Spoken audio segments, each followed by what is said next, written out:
everyone, welcome to Theta Wave. My name is Ryan Reed. I'm an AI engineer, musician, and songwriter.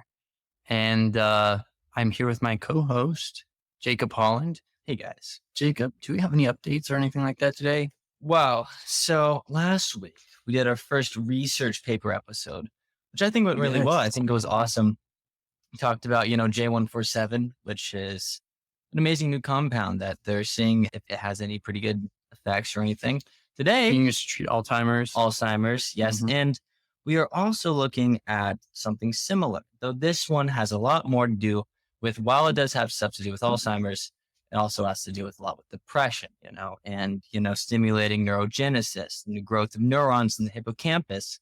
So that is something that we are going to be talking about, but it's going to be a little different in the second hour. So the first hour is going to be a little bit more of a free flow. We might discuss a little bit of EEGs or electroencephalograms. What are they called? Electroencephalograms. Yes, there we go.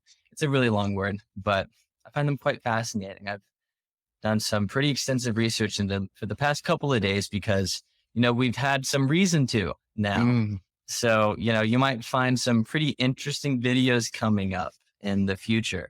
So what we're going to be researching is NSI-189, which is really cool because it rhymes. So it's really easy to remember. I didn't actually realize that it rhymed. Like whenever I said it in my 189 head, it never rhymed, but I guess it does. So that's how it's pretty easy for me to NSI-189. Yeah. But also what's really interesting is that I think in 2021, they changed it from NSI-189 to Alto 100, which doesn't rhyme, which I think is kind of stupid in my opinion. Yeah. I like NSI-189 more, so I think we can call it whatever we want. Mm-hmm. Yes, if we ever try this stuff in one of our videos, we're going to call it NSI-189 because 100%. It's a little catchier in my opinion. So anyways. Wait, what did they call it? Alto Grant? Alto 100. Alto 100. Mm-hmm. I don't even know what it stands for. It's like, what do we call this drug that treats ADD? I know. Tenor, 250. It's like, what? It seems so arbitrary at that point. But maybe it's just because I don't understand it. And so maybe there was some changes over time that led it to have the need to have that name. Yeah. I just don't know what that would be, personally. I don't either. Like, what is it? Seems very ambiguous for what it is. I'll have to ask somebody. Ask them. Yeah, ask the guys who changed it. You're like, I just have one question to you. Why did you do this? One question to you about your new drug. What's up with the name? It rhymed. It was awesome, easy for people to remember, and we could have sold it a lot better. Sold it. Sold. We could have sold it. We could have sold it. We could have sold it. It's more funner to sell it. Yes. It's way more funner. Well, it's actually the funnest. Funnerest. Hey, funner is a word, so that's all I'm saying. We've known this for a while now. Come on. It's been added to the dictionary, so I have a right to say funner. And sell it. But so how's your week been going? Oh man, my week's been going pretty well. I've tried to figure out what classes I'm going to be taking next semester. So I've changed my associates. So a year ago, when I first started, I was going to be a marshal, U.S. Marshal. That's what I wanted to do. Yeah. Well, it was more like a year and a half ago, I would say. And so that's kind of where I was going. And so my parents were like, oh, we'll put you in the, criminal justice, Why system. did you want to be a U.S. Marshal? I don't know. Well, actually, it was because I wanted to stop human traffickers. And I knew that was something that could have been done. And that was kind of the easiest way to do it. And so I was like, sure, I'm going to try this out and cultivate my stopping human trafficker pathway there. And then I kind of realized how many already sturdy, already well-founded corporations there are that are already doing that.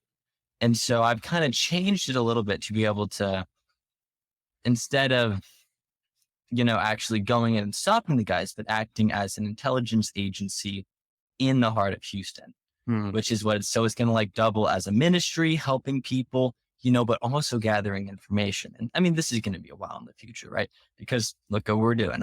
This isn't something that I'm working towards now. It's just I'm making plans, and I can't really talk about it too much because it's like, oh, what if my ops hear this? What if all the pimps are listening to our podcast? Dude, this is a very pimpy podcast. I could see pimps liking this podcast. That's what I'm thinking. I mean, come on, neuroscience, AI, machine. I mean, every pimp I talk to is all about the neuroscience. Yeah, all my psychology, philosophy.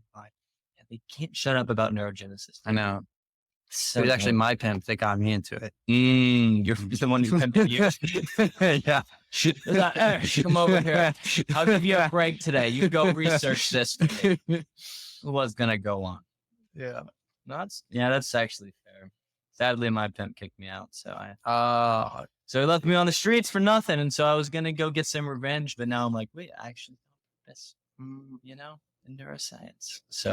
So I'm going to change my associates. So we'll see what I do. I might do one in biomedical engineering because that's an option.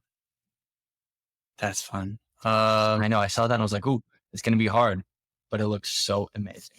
Man, that would be toughy for me trying to decide between neuroscience and bioengineering. Well, I can get an associate's in biomedical engineering and then transfer over to like finishing my bachelor's in neuroscience and then do a master's program. Okay. Yeah. So it's like, I'll have like biomedical engineering and neuroscience in one. So it's, it kind of sucks that you have to, it sucks that you have to use the college degree system, for something like neuroscience. Because like for me as a machine learning engineer, like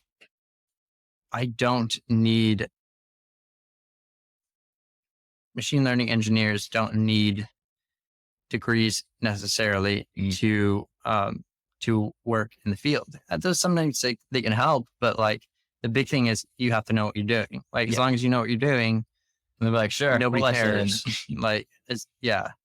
And so one could argue there are more efficient ways of learning in depth something like machine learning. They don't involve going to college and wasting a lot of unnecessary time on stuff that you're not going to utilize. And it sucks that you have to go through the college system for something like neuroscience, because in order to gain like any sort of like real kind of credibility. Yeah, because, personally, it's like, oh, well, even if I was somebody who knew everything about neuroscience, it doesn't necessarily matter if I don't have a degree. And even if, let's say I find a magical book that tells me everything there is in neuroscience, and all of a sudden now I fully understand all the concepts and everything 100% about the brain.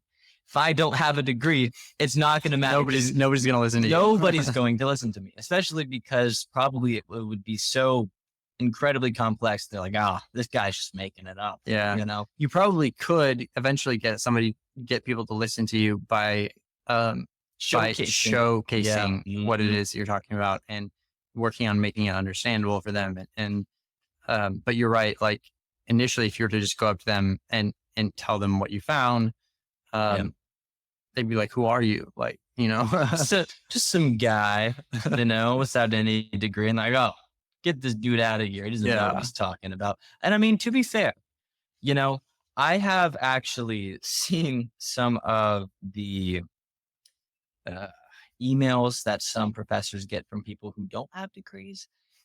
They're friends, there's some pretty pseudoscientific theories out there. That's all I'm saying, that people are trying to tell people. And they're like, listen, I figured out the secrets of the universe. And it's like, no, you don't even know what an electron is, my friend. It's like, huh? This is quite terrible. But, so it's like, I understand like why you need credibility. But like you said, for what's nice about, machine learning is that they'll just, you can see the results. They'll test you on your knowledge. Yeah. of it, and they'll ask you, make sure that you do know what you're talking about. Mhm. And if you're not, it's usually pretty self-evident, because there just is no way you can really easily fudge in a conversation knowledge about that kind of Oh stuff. yeah, that'd be impossible. I mean, you could fudge it to people that didn't know machine learning, but not to Mhm. people that do. Oh yeah, 100%. And it's kind of like trying to pretend you're a physicist to a physicist, It's not gonna work. No, It's not gonna work, dude. no. I could pretend that I was studying physics, Yes. but I would just do my best to turn the conversations to You just get be like them really to- humble about it. Like, be like, yes, and get them to just explain things. Then I can take what they're saying and just, get Remodel more it. questions. Yeah, remodel it. You get more questions out of them. Be like, oh wow, they're totally understanding what I'm saying. And so Mhm. I'm sure they're totally studying it. It's like, well, on my free time, I do. I actually love to fall asleep to like physics theories and like different things like that. That's fine. Like the Yeah. holographic I used principle. to Listen to that last night as I drifted. I used to fall asleep to to uh mathematic principles. Like, not That's a because good not one. because I found mathematics super interesting, Quite the opposite. but because I really wanted to be able to absorb more mathematics and to be able for my brain to be processing like the information that I was learning during the day and better utilize it and have better recall with it and that kind of stuff. And so I was like, well, the more my brain is hearing the information, the more likely it is that it's going to be stored and that there's going to be relevant, spots in the hippocampus for it. And so it was actually because it was something that was like, so far outside of my kind of comfort zone. Because believe it or not, I'm not actually a naturally, I'm not naturally a mathematical, I don't have a naturally mathematical mind. That was something that I built later on as an adult. And for several reasons. One, for just logical processing and emotional processing. But two, because it was necessary for what it was that I was wanting to do. Could you expand upon how it helped with your emotional reasoning? Mm-hmm. Because that's interesting. Usually we think of mathematics and when we think of logic. And it's like, well, if you think about the brain, logic and emotions are so infused and interconnected with each other. So that's why you have some people who often have very big imbalances when they have too much emotional apathy or they have too much logical reasoning. It can get them in trouble, and it's actually a balance and interplay between those two. And it's interesting how mathematics help with that. And what I found, like being on both sides of that fence, too much emotions, too much logical processing, is that for me, when I had too little logical processing and too much just raw emotion dictating things, I not only was not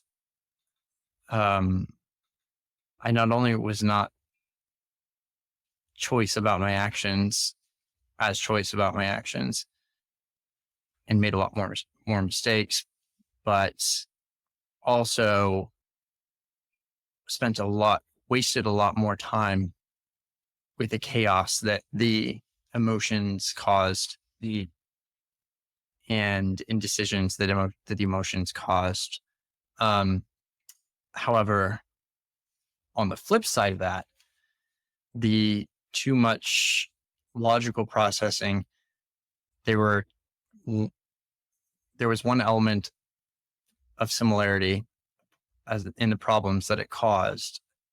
And that was that it also caused a difficulty in making, sometimes a difficulty in making choices in things, because I would want to process too much, and so it would delay my delay me making a choice on something because I didn't feel like it was fully processed yet. And so there was that element. And then one of the other downsides to having, kind of being too focused on a logical processing element is that I find that it often makes you really abrasive to people and very direct, and which I enjoy being. Like, I don't not like being direct, but it almost gives you an air of superiority that people really don't like. Yeah. And makes you more willing to tell them exactly what you think of them, which is not always a good thing. No, always, right. And so there is some sort of a healthy balance between them. I think the key for me was being able to allow myself empathy, but like a limited amount of empathy, but not lose my logical emotional processing abilities. And so it allows me to be more warm to people, and kind of gives me a little more sociability, being able to sit there, understand when there's a reason to sit there and listen to somebody's frustrations without commenting and giving my thoughts on it. Or critiquing things, and when it's appropriate or not appropriate to tear down somebody's beliefs, because that's something that I really love doing. And do it too much probably. Nah, but it's the right amount. It's all about balance, right? There are times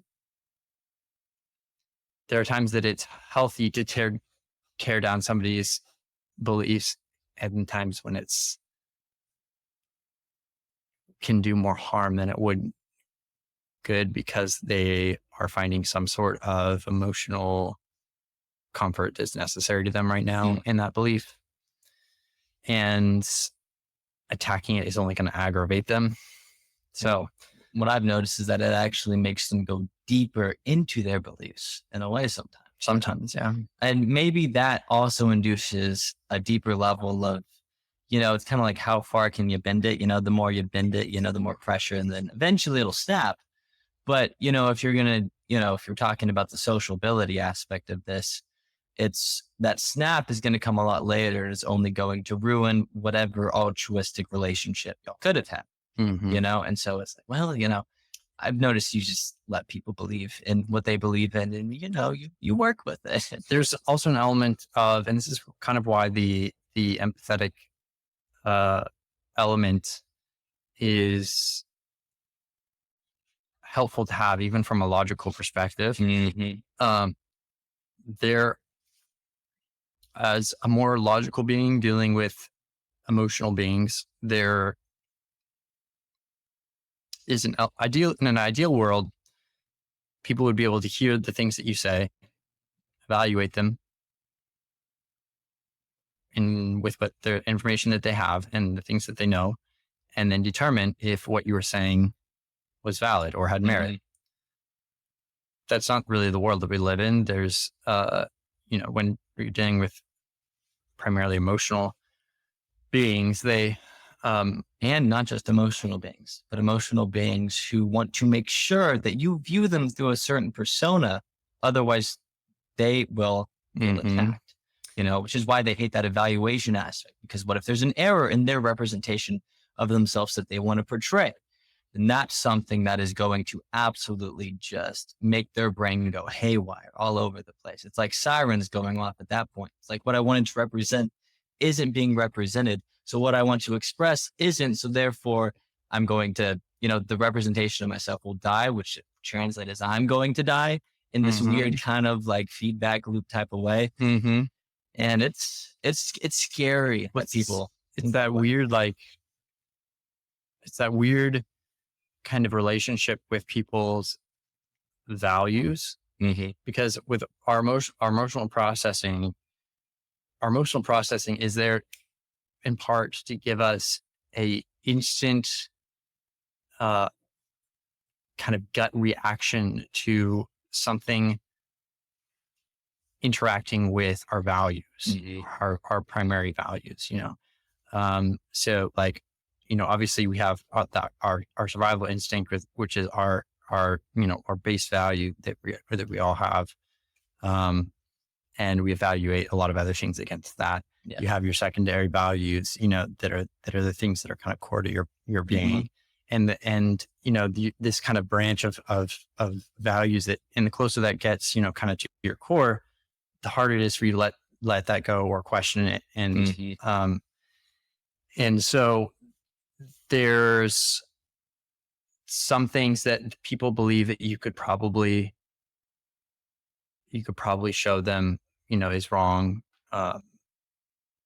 and that they would listen to. But there's other things that are kind of somehow integrated with, something deeper, one of their, deeper values.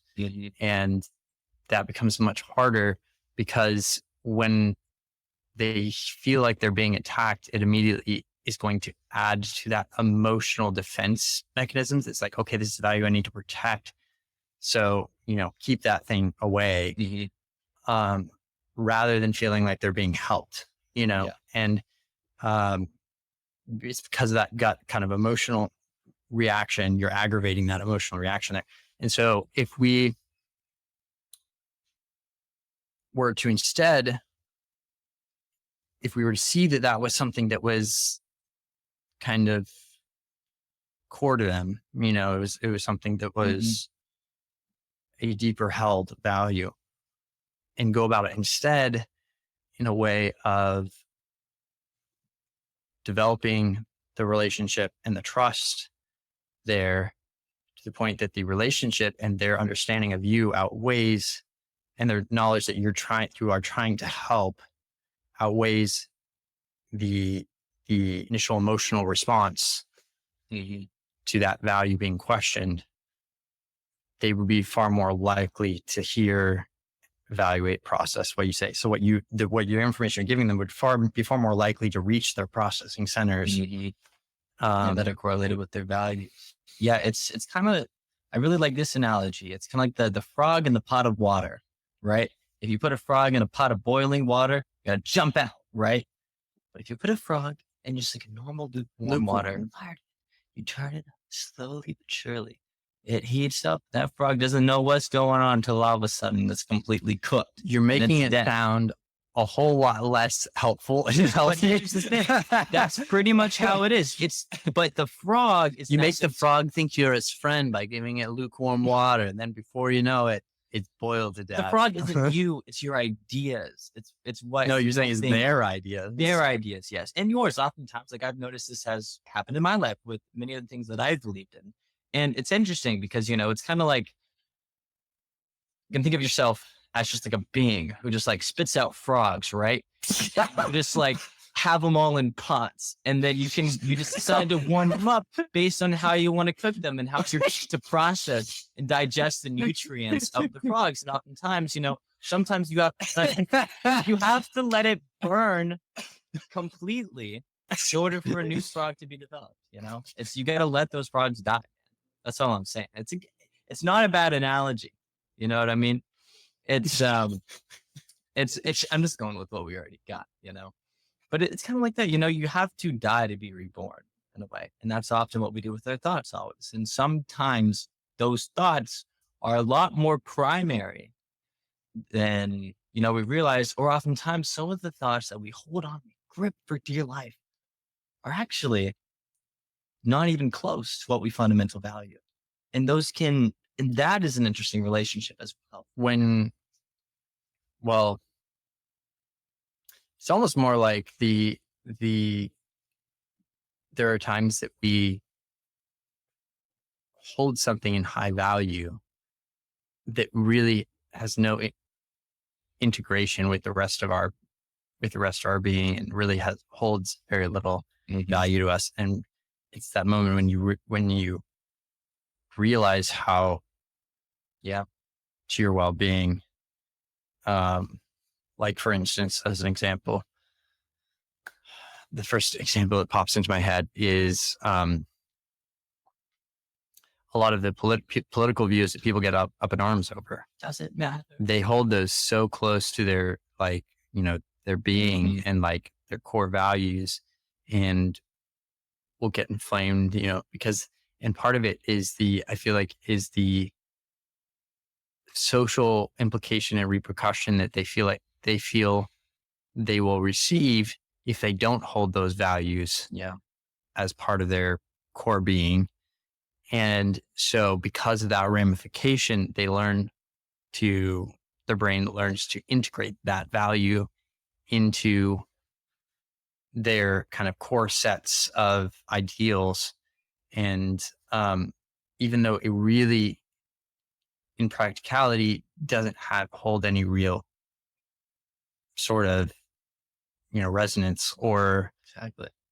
and doesn't even really integrate with the rest of their values, Yeah. And that's, that's definitely something very tricky to navigate, right? Because, a lot of philosophers went absolutely bonkers because they did something similar where they kind of tore apart everything at the essence of their being to try to figure themselves out in the world around them. And they ended up just kind of going insane, which, I think they kind of got stuck in their own head. I think if they got stuck in their external environments and the world around them and inferences and curiosity, I think it would change. I think that wouldn't have been the case. But I think, they attacked too much of their core values to really get to the bottom of it all. And they ended up kind of just going insane. And so, I think that also speaks to, why even, maybe a little less sophisticated people kind of feel like they're going insane when they have to go through this whole transformation as well. Even when it comes to something as arbitrary as political ideologies, because they're doing that. Here's a really good example of something that I felt that I kind of tore apart to the point that it started making me feel like almost like I was on the verge of a crossroads where I could like take one approach towards viewing this information and drive myself nuts with it. Or another approach that would be a completely healthy approach, towards it. And it was when I realized the likely futility of any decision that we make in our life, and the fact that everything that we do was something that was predetermined, was going to happen because of the fact that we are a product of our circumstances and our experiences. Our brains are a product of our experiences and our genetics, and develop as a result of that. And so because we grow up, in the place that we do, or surrounded by the people that we do, and we have we're surrounded by the other brains, that we are, and we have the experiences that we have, they all form the next decisions that we make. And so in that regard, from the very first instant of anything happening in the universe, everything that happened then on out was a product of the previous events, meaning that when we decide something, we don't actually really have any control over that. We were always going to decide what we decided. And that level of futility in inability to control was something that I was like having difficulty coming to grips with, because it almost takes away, it feels almost like it takes away your purpose. And it is something that I emotionally rejected, kind of, not mentally. I didn't mentally reject it. I knew it was, true, but emotionally I was rejecting it as something that was taking away my ability to live life and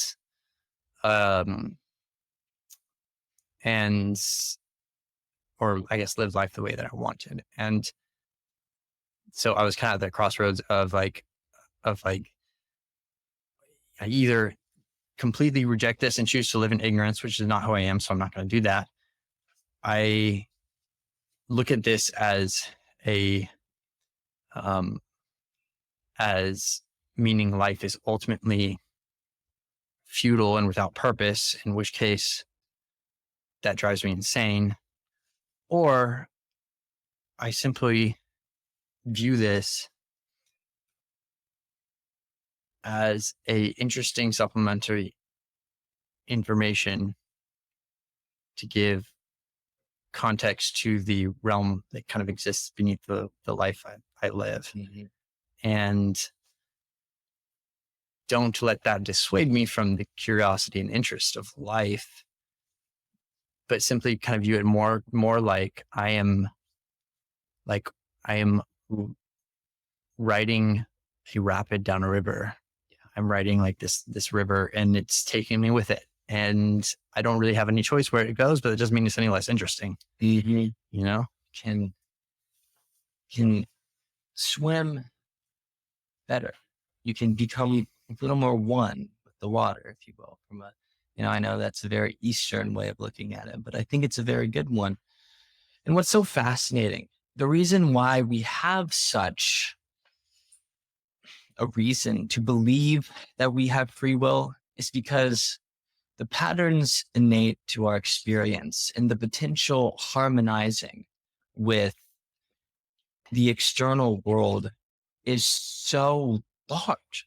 There's such a large amount of potential ways for us to live. And so we think fundamentally that same potential is what characterizes the essence of who I am. And I, as an independent agent, have the ability to navigate it.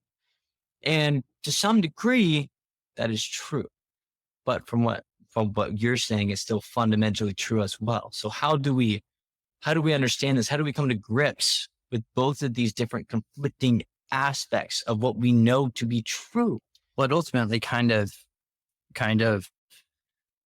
delves back, I think, to our inability to fully comprehend time, because in our sequential kind of existence, to us, and this is just, I'm kind of theorizing that there's more to time than what we perceive, because it seems like there is on all the different regards. But but when we make choices in life, there are outcomes.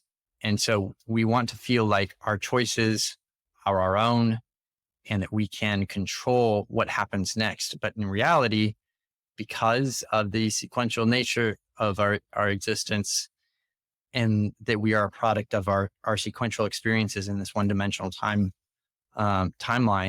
we don't really have any real choice there. We are making choices, but we don't have any options, so to speak. And so I think it's our kind of inability to fully understand that kind of nature and concept. Like, I think if we were, say there was 2 or 3 dimensions of time and we were able to perceive all of them, that would be a lot more comfortable for us, because we'd be making all choices at all times, and would be able to experience all outcomes, so to speak. Mm-hmm. And maybe even experience a moment for eternity. Yeah. I mean, like which is such a and you could go to the moments, you could go, you go to the whatever moments you wanted to go to and exist in all of them or none of them, and it's like, it's for us as one-dimensional beings, I feel like we just have certain limitations that are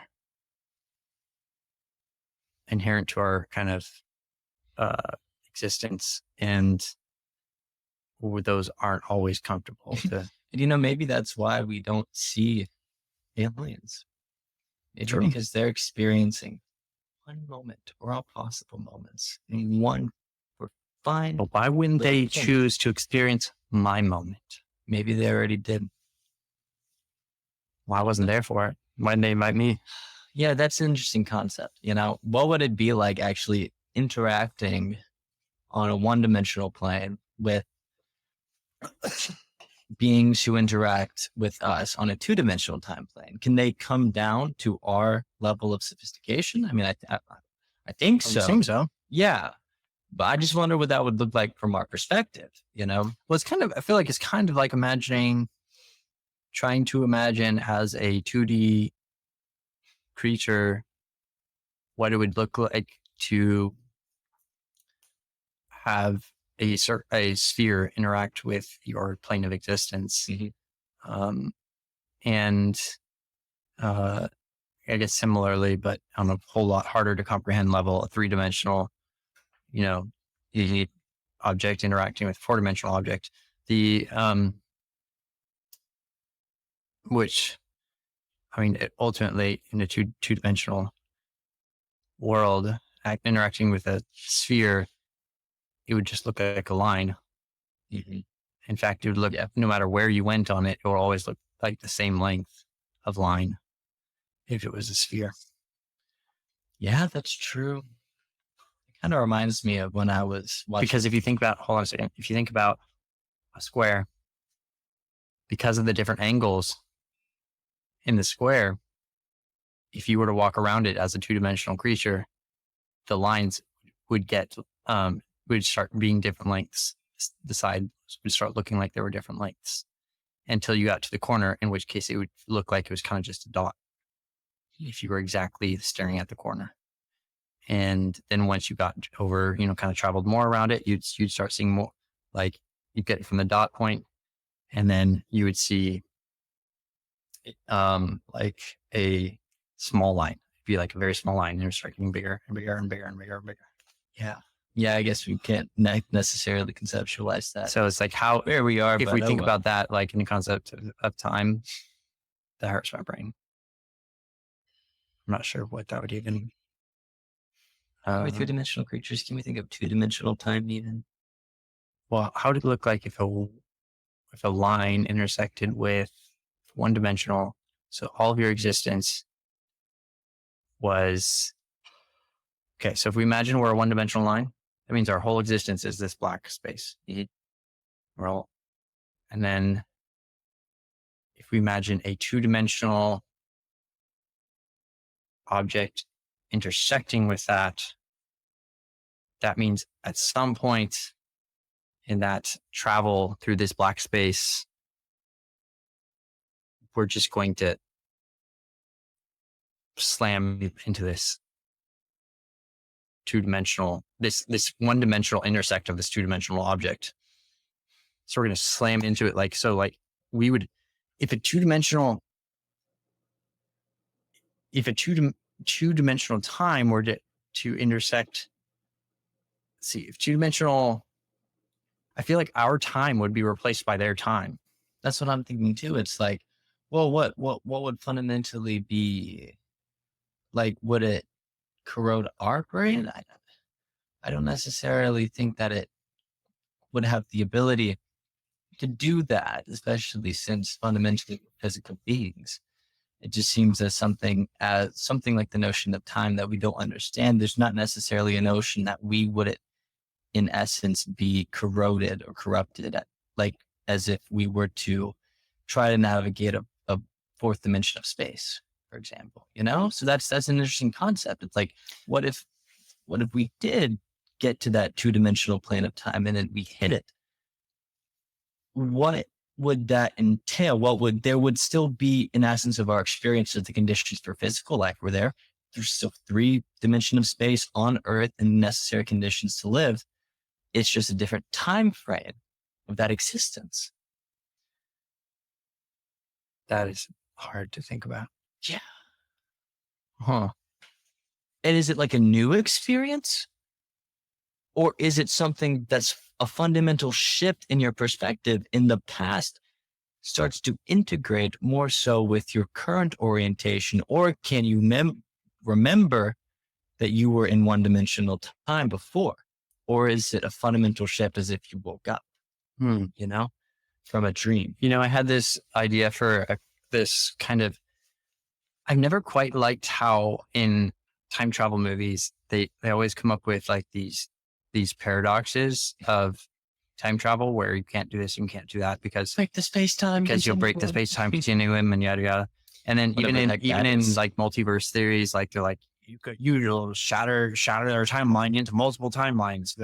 And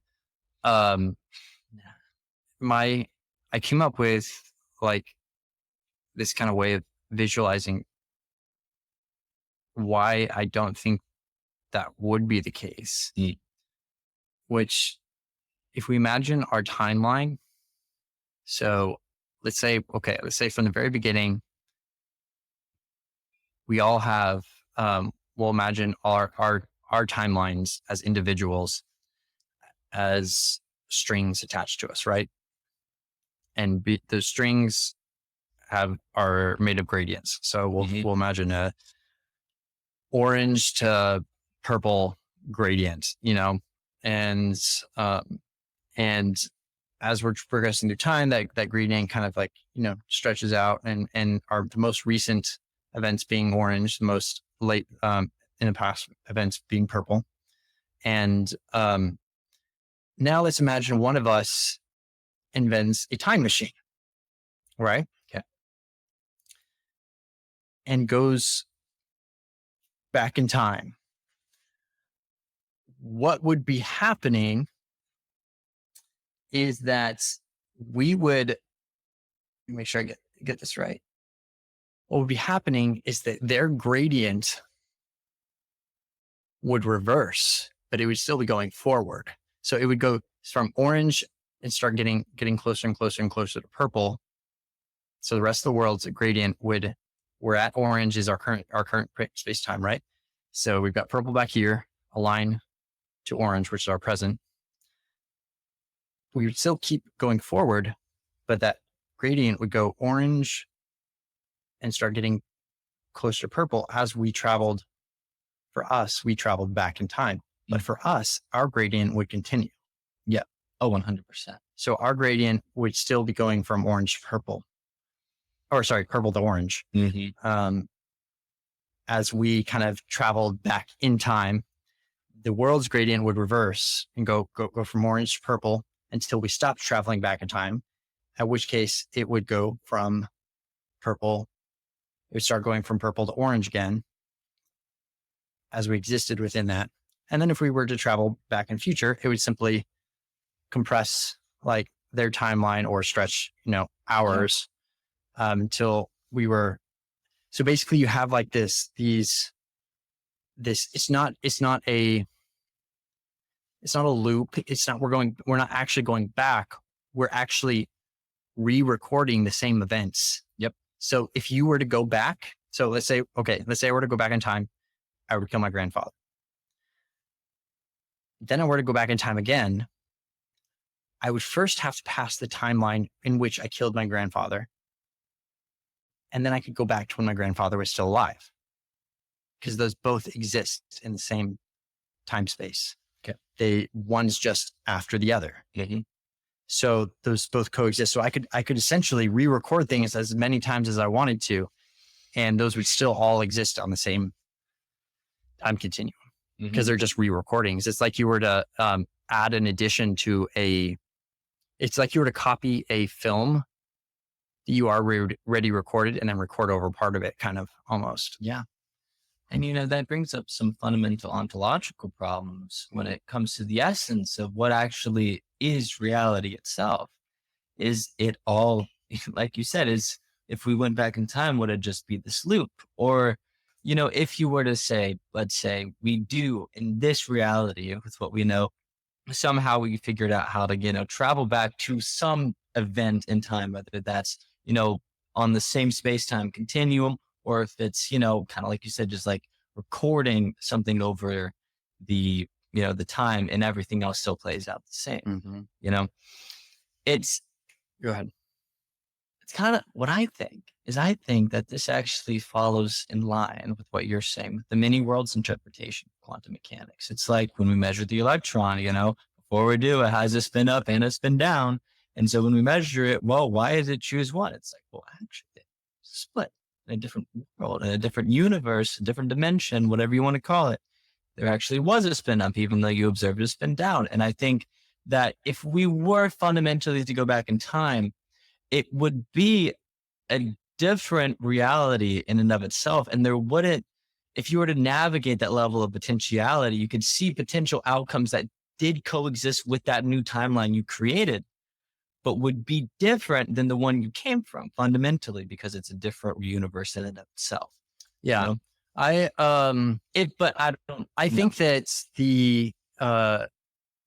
I think that potentially, I don't think that those two things, the way that I'm describing it in the multiverse theory, I don't think those two things should be viewed as the same. However, I do think they could coexist. And here's why. Like, if we imagine our time as a one-dimensional line, by going back in time, we're not going back on the line. We're not reversing it and going back here. That's not happening. We're re-recording the same stuff over and over again as we continue down this line. So it's always, we're always continuing down the line, and we're just re-recording things. And so I think that can coexist with there being like an unlimited number of lines in 2D space or 3D space. There could be, I guess, 2D time or 3D time, but so there could be many worlds theories meaning many, like an unlimited number of those one-dimensional lines that have the ability to do that. Yeah. And there could even be the potential that that timelines exist across them. But the key element there is that we imagine time as almost a stretch of film, an unlimited stretch of film that we record 3D space onto.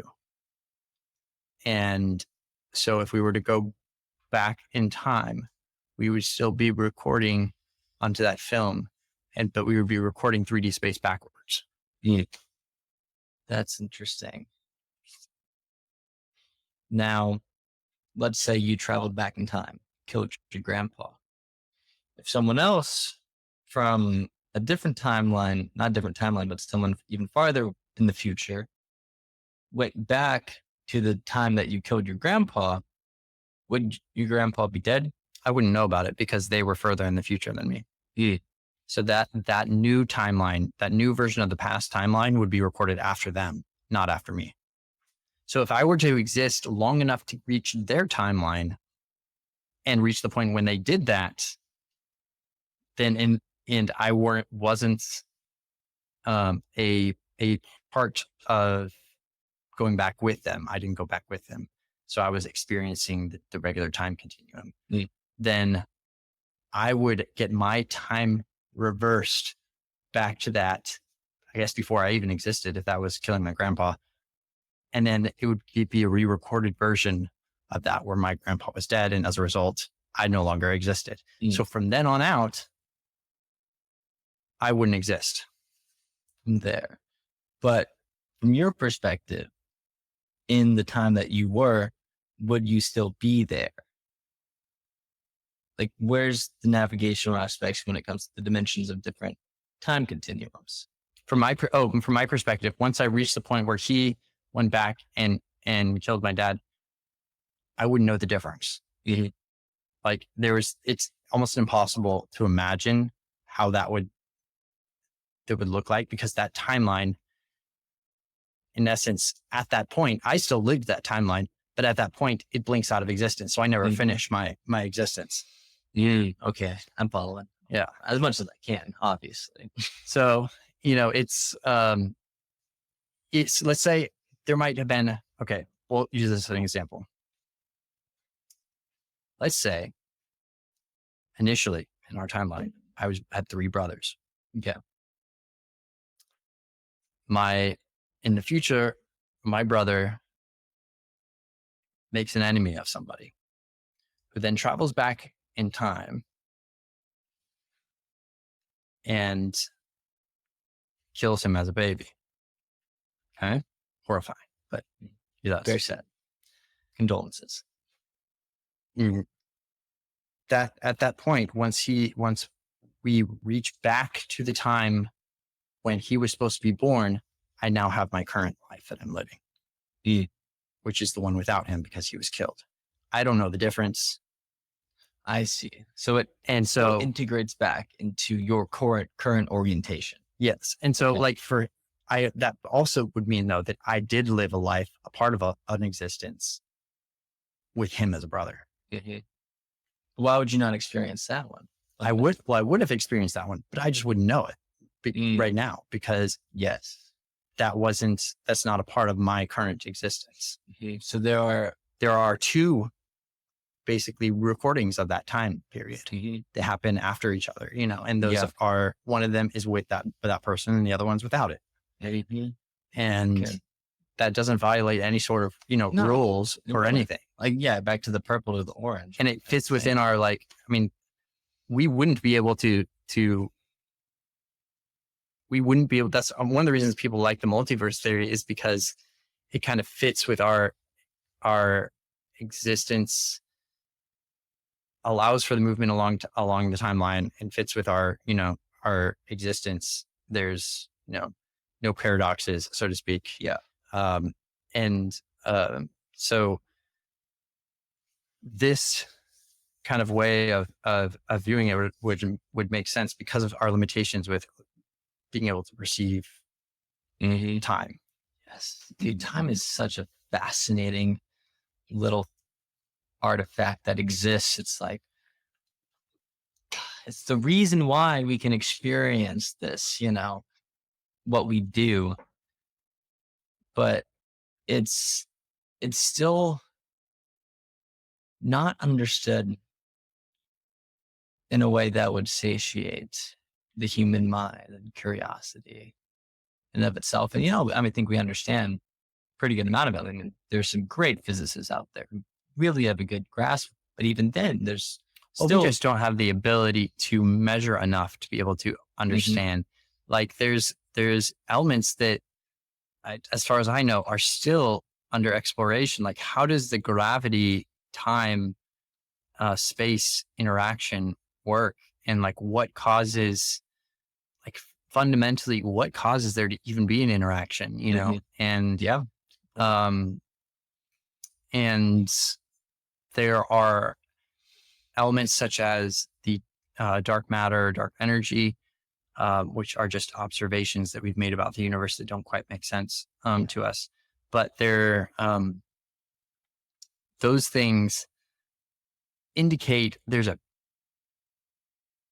pretty good piece of the puzzle that we're still missing. And I think it's likely because we don't have, at least currently, the ability to measure those things. Now, there's the possibility that we could use quantum physics as almost a bridge between dimensions that we can't perceive if we can figure out a way to properly utilize quantum physics in our current dimension. And because what it would appear to, at least my understanding, what I know of quantum physics, what it would appear is that that things in the quantum realm they exist in some other form of reality than we know. Meaning the most likely scenario there is that they are interacting with one other dimension. I don't know. It could be, more, but if that were the case, that could be a way of communicating and interacting with other dimensions, and then possibly as a result measuring, which could give us a better understanding of how our current dimension works. Which It's interesting in relation to like quantum computing. I was listening to this physicist, Brian Greene. I'm sure you've heard of him. Great guy. He's a string theorist, though. Yes, he's a string theorist. Are you not very loving of string theory? No, I mean, it's to Kind of me, makes sense. to me, they've been trying to force this thing for so long. They've been trying to make it work, but it's an elegant thought, and it is a good try. I say that I sound so haughty because I'm not a physicist. However, from what I understand from other experts, a lot of other experts' perspectives on the subject, it's not been working. Like they haven't been able to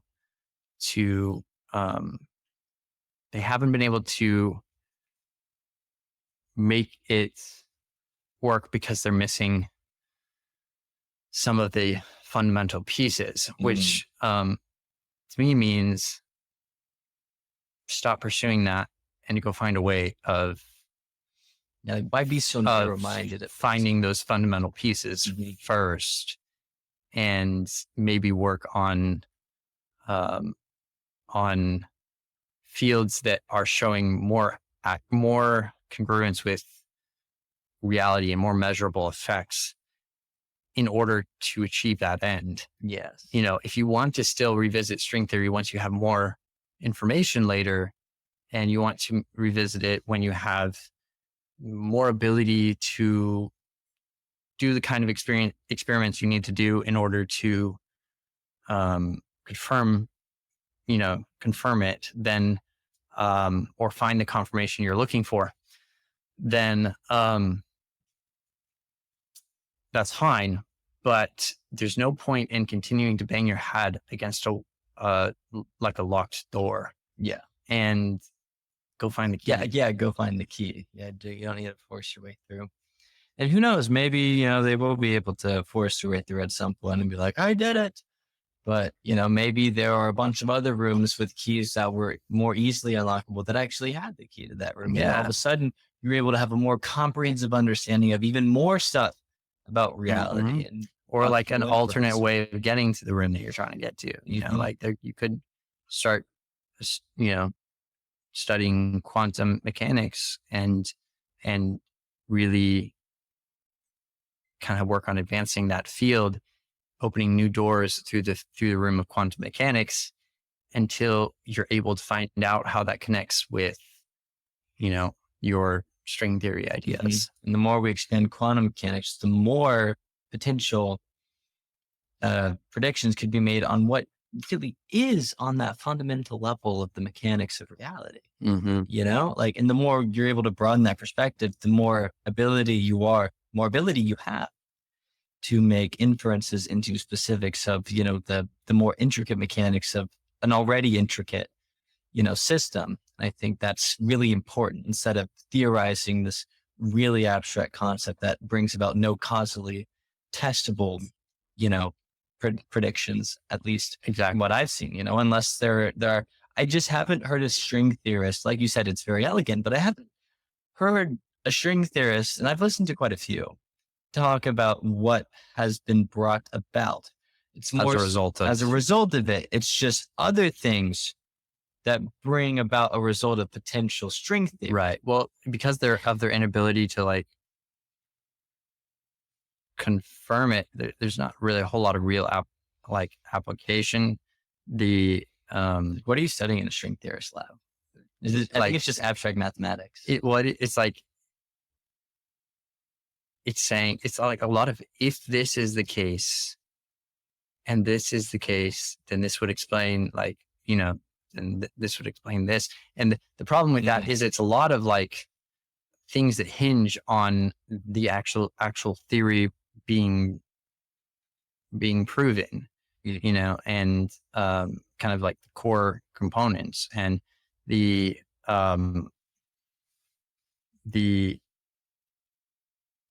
difference between that, at least to my knowledge, and quantum mechanics, is that quantum mechanics is less it's less a theory and more of a field of exploration, where they're not theorizing about they're not, primarily theorizing about how to make this field work in concepts. They're actually testing and measuring things in order to make those determinations. Yeah. So, again, that's my limited knowledge of that. I'm not claiming, to be an expert, but I do enjoy looking into those things and listening and understanding them. I mean, their way out is like, we can't build machines. We don't have the technology to prove it. That's the only reason why. And it's like, okay, that's, true, but maybe let's work on other things that'll bring about that technology, instead of just like it's like trying to, it's like, it feels like kind of like trying to plan a vacation destination without a mode of transportation. You know what I'm saying? Sorry, can you repeat that? I could tell you blanked out for a second. Sorry. There's multiple things going on in my head right now. It's kind of like trying to plan a vacation destination without having a mode of transportation. Yes, that's exactly what it is. It's like, what's the point in theorizing about what you could be doing, or what this experience might be that you have, if you don't currently have the means of getting there. Yeah. It's fun to think about, but it's not a worthwhile way to move the fields forward, Yeah. It's like you're in the heart of Texas or in like the heart of just like North America, right? And you have a pretty good grasp of, kind of what's in the center of Canada and in the center of the United States. And you're trying to work out all these intricate things. And you're like, oh, well, I think that because of what we can see here, the coast or the water, the really good, fluid stuff is, it's kind of like, like the waves, through the streams and, that are really corresponding with, how the territory has formed because of what we can infer here in the heart of this land. We're going to be able to know what's over here. And it's like, well, not really, like you said. And we have no transportation to get out of this territory either. And so it's just, I think in some ways a lost cause, and you're taking some of the best minds out there and putting them in a really creative field, when in reality, it should really be infused with the more like calculative and innovative parts of what we currently understand. So we can, build these oil rigs, understand how to build a car or a plane and then fly over there, but we're not even there yet. We're still in tribes, that are trying to make maps of this, barely formed territory. Yeah, that's true. Yeah. So, and they're insanely smart people, it seems like the best aspects of themselves are in the worst place possible. Yeah. It's like not the worst. Consider what we knew of space before we were actually able to go visit space. Yeah. Or even really look at space, through any detail. Like us as just beings looking up at the sky. Like, what did we think of those things? There were observations that we could make that seemed to be pretty accurate, like as far as, the rotation and paths of, celestial objects and whatnot, and kind of conclusions that we could make from that were accurate. But beyond that, there wasn't much understanding we could gain of the universe and how it works. And it feels kind of similar to that in a way. No, it's just a don't spend your time looking at the sky and thinking about what could be. Build a spaceship and go there and check it out, kind of thing. Anyway, we are at our 10-minute break point. And we will be back here and revisit you guys in 10 minutes or so. And we will have our research paper for you at that point. We're going to go over We're going to kind of summarize and give you the down and the low for NSI-189 and or Alto 100. well, yeah, we pretend that name doesn't exist. Doesn't really exist. All right, so we will see you guys then. See you Stay then. tuned. Hey everyone, and we are back. Part two. All right. And we're gonna introduce this section with our kind of opening with our NSI-189 research overview. Tell us about that. Basically, it is a novel neurogenic compound that has been studied recently and is showing promise in treating several different types of depression and other conditions. But it's primarily being researched right now for depression. It's kind of unique in that it works differently from most of the other antidepressants out there in that it causes neurogenesis. And it kind of treats its depression through neurogenesis, and specifically neurogenesis in the hippocampal area. So in the hippocampus. Yeah. So it's overall is completely unique in its ability to treat depression in that way, because most others don't have anything to do with neurogenesis. They usually will try to treat symptoms and neurochemicals. Yeah, that's something that I was actually going to mention is that, like traditional antidepressants, they modify neurotransmitters, that's kind of what they do. And that's how they kind of treat that depression. But about this, like you said, it's about neurogenesis, which I think is so fascinating, but also pretty much. So I'm going to go over like the findings. Yeah. What were the key findings on that? So in the phase 1B study, this study in patients with major depressive disorder showed that NSI-189 was safe and well tolerated. It also suggested potential antidepressant and pro-cognitive effects, which is cool. Makes sense. It's neurogenesis, so it's going to have that pro-cognitive effect. And then the phase 2 study further confirmed the safety and tolerability of NSI-189 in major depressive disorder patients. Now, it also showed major improvements in depression symptoms compared to placebo. It has anti-inflammatory properties, which is kind of one of those added benefits, but is often kind of overlooked because a lot of people don't know that our brains are actually quite often struggle with inflammation. Oh, and there are multiple environmental virus or viral and just biological resource dependent issues that arise that can cause brain and neural inflammation. And it's something that people struggle with all the time without even knowing about it. Even nerve, pain and injury can cause brain inflammation. Yeah. And so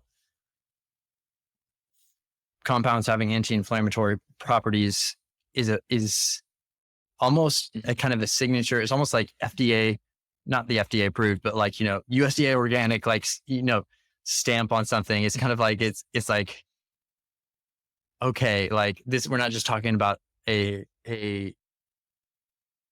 drug that's going to modify or change the way things are working, or like we're talking about something that could very well be healthy for me. Yes. It's almost, it has this holistic aspect to it that I actually really think is beneficial in ways that we don't even realize, because oftentimes, with these traditional antidepressants, it oftentimes has some pretty unwelcome side effects, if you will. Even if some of them aren't necessarily as severe, you're still going to have to kind of struggle a little bit afterwards. But it seems like NSI-189, there is that element to it that allows you to just enhance the further ability to have a healthy lifestyle and for you to, have a good experience in life. And, in those aspects, the mechanisms of action make sense, because the potential applications for it, right? When you think about those mechanisms of actions,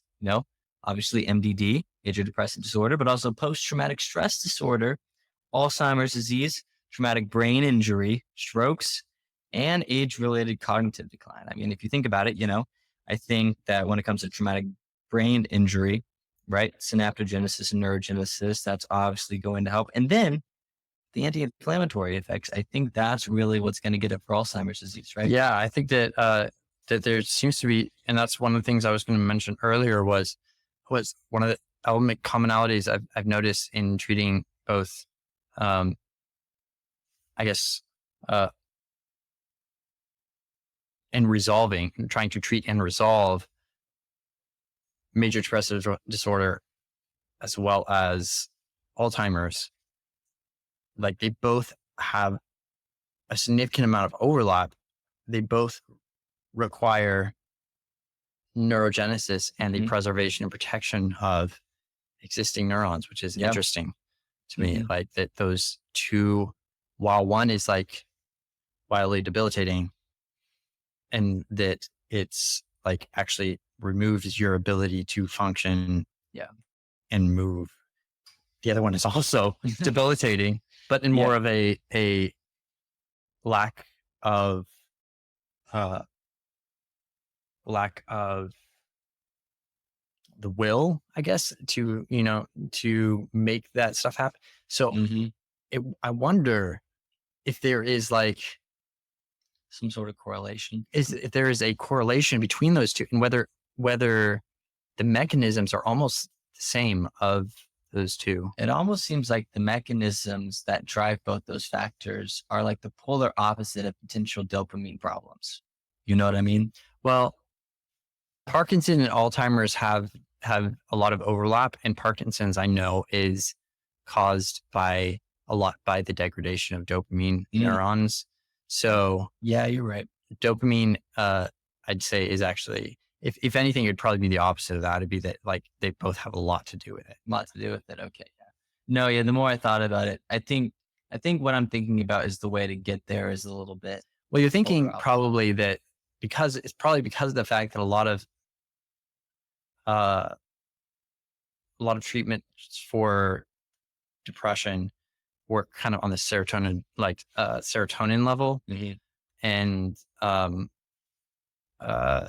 address that as the neurotransmitter of choice. Yeah. But yeah, so depression is often associated with, I think, serotonin or maybe lack of serotonin. I really don't think that's. I think what they're doing when they treat that, and this is the reason why I'm not a fan of antidepressants, typical antidepressants in general, is that part of the problem with depression is that you have the lack of, a lack of will almost to do things. Treating serotonin is not the resolution of that. What you might make them feel better through that temporarily,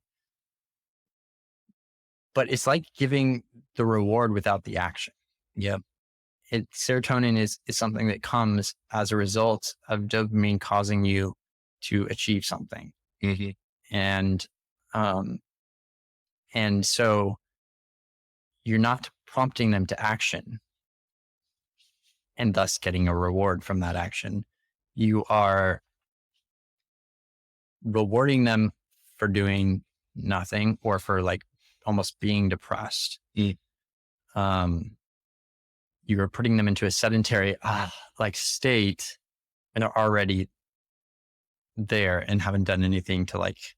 And it's really those action, that movement towards something that is going to start. It's the yin brain. and the yang, It's like I sweep the floor, I get the whole place looking clean. It looks nice. Like it took a while, but now, it's done, and I can just relish in this, and, in this dopamine, serotonin, like combo. And you can't, depression, the fact that they're not moving and doing things, yes, there's probably a lack of serotonin, but it's not a lack. And that's the feeling that they get. It's probably the lack of serotonin, but that's not what you treat. You don't treat that. You treat the lack of motivation. Yeah. And you get them doing things. And then once they're doing things, they will get the serotonin naturally. And also promote a healthier, more productive lifestyle process. That is interesting because in placebo studies that, people got antidepressants, and there were the people who got antidepressants that were real, and ones that were placebo.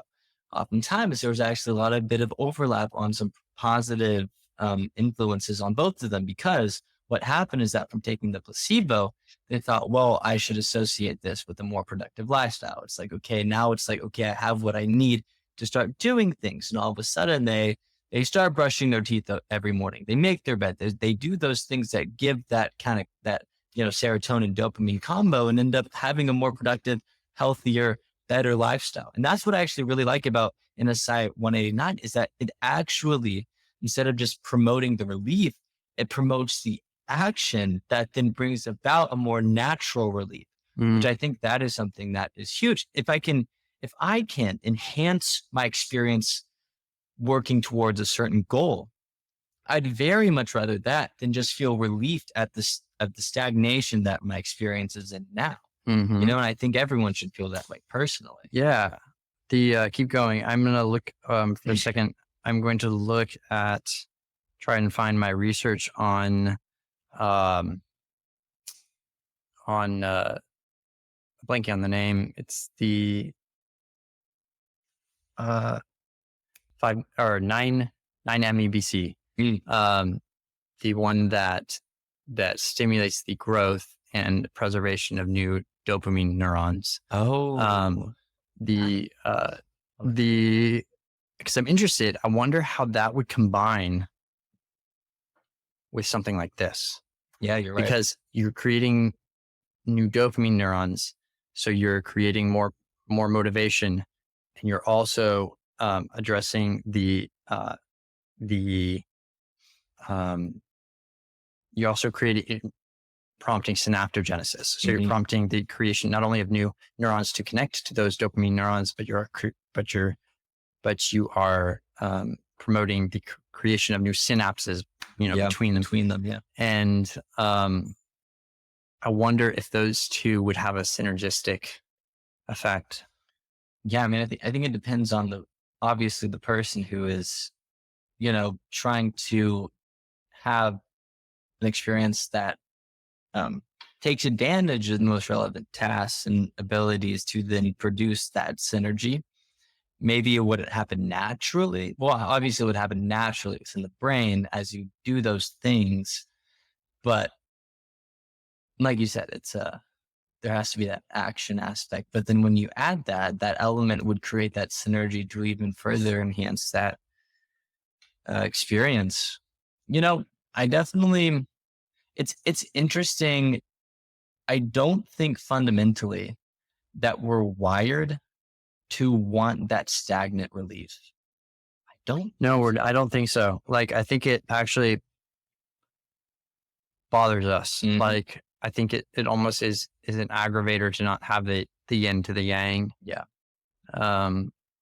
We doesn't feel, it's fascinating too. Like, what is it about that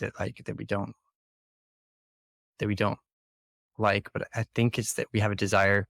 It goes back to our base desire to survive, and the fact that we know that having one without the other is not a healthy way to do that. And having, like, for instance, just having the serotonin, that's not prompting you to take steps to help you better survive. Oh yeah, 100%.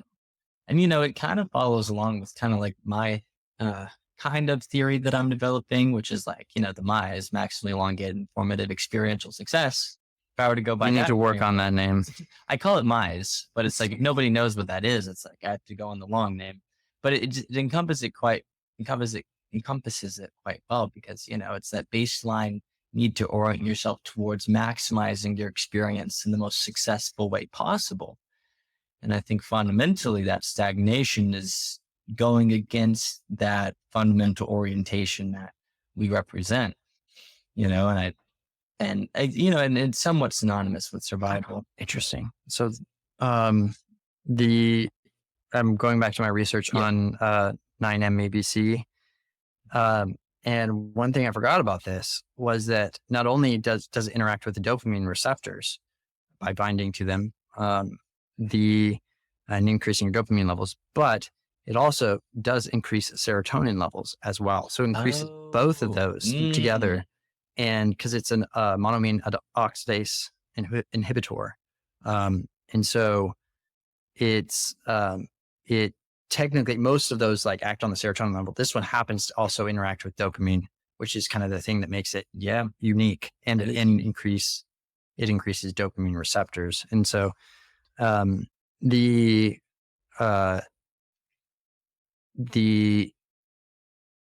combination of the two is probably why this hasn't gone through a whole lot of human. Actually, it hasn't gone through any human testing. It's gone only through animal testing. So there were effects observed on animals, but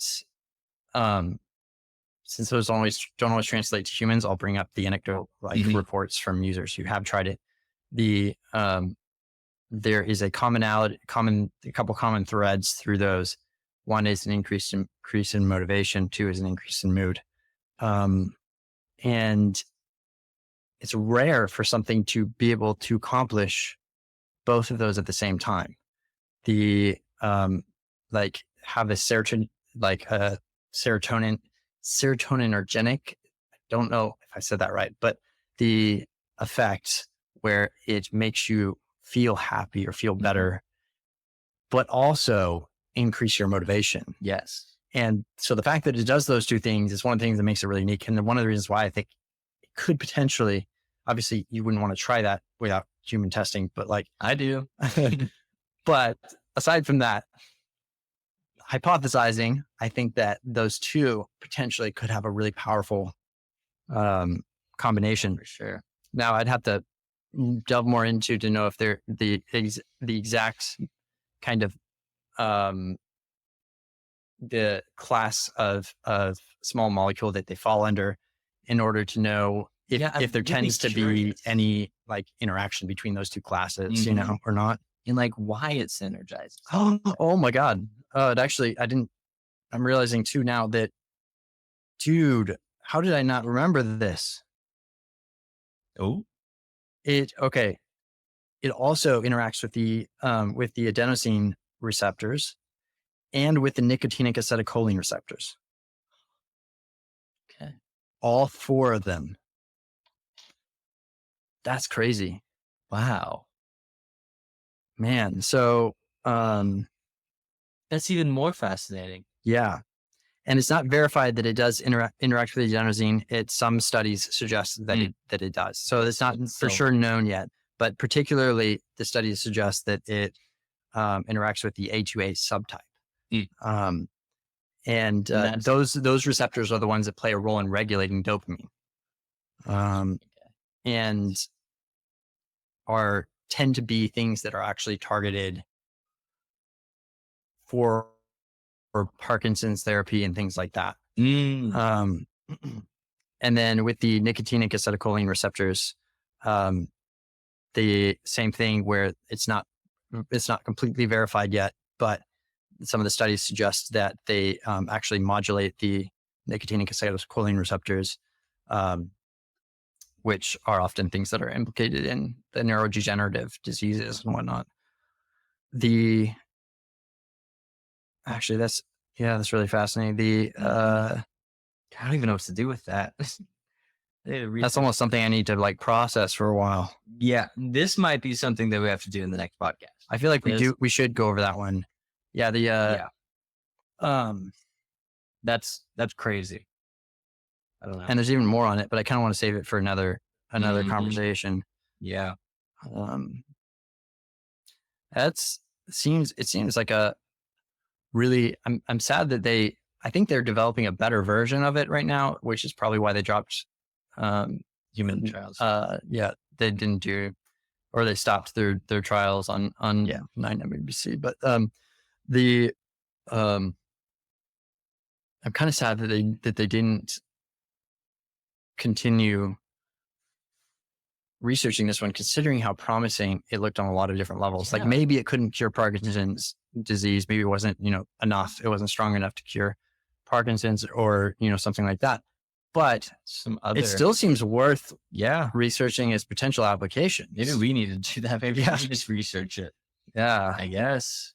Maybe that's what we need to do. That's one of the reasons why I want to start a research lab and want to be able to I want to be able to like fund studies and be able to run studies on stuff like this in order to give it further credence, because a lot of the stuff that doesn't go towards treating specific diseases that can likely be marketed and sold for pretty significant profit. A lot of those things go unresearched because of the expense involved in that process. And here's the thing: when it comes to like a lot of the more mainstream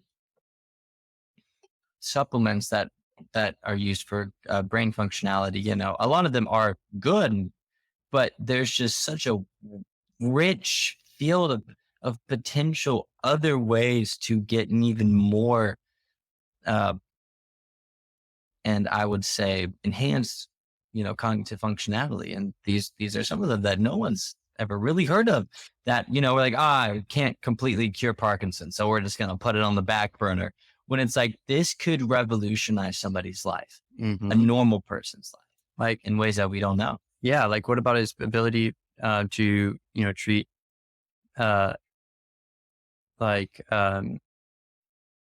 depression and what is it? I'm blanking on the name, adodynia or something like that. Adodynia. So it's basically like kind of like the depression that comes with a decrease in dopamine functionality. Dude, yes. I remember literally I see the I know that I see the letter, like the shape of the word and everything, and I can't remember exactly what it is. Yeah, I know. It's one of those words that I've read a lot and like, but I rarely like would say out loud, and so it didn't really register the actual spelling. But yeah, no, like treating things like that might not be as life threatening as Parkinson's. But like you're saying, they could significantly improve and alter somebody's life. And maybe potentially prevent some of these things from happening. If you think about somebody that has a propensity for a genetic propensity for developing Alzheimer's or Parkinson's, and we have them on these things early on. Yep. Yeah, it might not be able to treat or reverse it. Might not be that strong, but it could stop or slow, the progression, and could prevent things from even getting to a point where they become debilitating. Yeah, that was one thing that really impressed me about J147, was that it actually kept in contact the genetic transcriptomes within the cells within the hippocampus. So instead of it degrading over time, it kept its original state of functionality for enhanced longevity. And that's one of the things where it's like, oh, well, maybe if you have like the genetic propensity to have these kind of proclivities towards degradations and like Parkinson's disease, different things of that sorts, if you never get to that threshold that allows for that fullness to take over, that fullness of the disease to take over, you might actually be okay. So I'd agree with that. There's a lot of, I feel like in this is probably common amongst a lot of really developed and complex fields. But especially I've noticed in the medical field, there tends to be a element of don't question the way that things are done. And this is the way that we do Shut them. up and calculate. Right. This is the way that we do them. There's not a better way. Stop looking for a better way of doing things. And people just have a vested interest in the current version of the system, which makes sense and is fine. But but it's only by, I feel like, while there is credence to oftentimes things are done the way they are done for a reason, there's also credence to, if you don't question the system, how can it ever grow? And I say that to mention that I see a lot of that in the medical field, a lot of areas of potential improvement and different ways of looking at things, or doing things that go unexplored because it's not financially beneficial at the moment to do so. And, just like an example of like outside the box thinking, I watched a video, from this woman talking about her studies on treating brain cancer. And she was able to go about treating it by going at it from a completely different angle than traditional cancer therapies.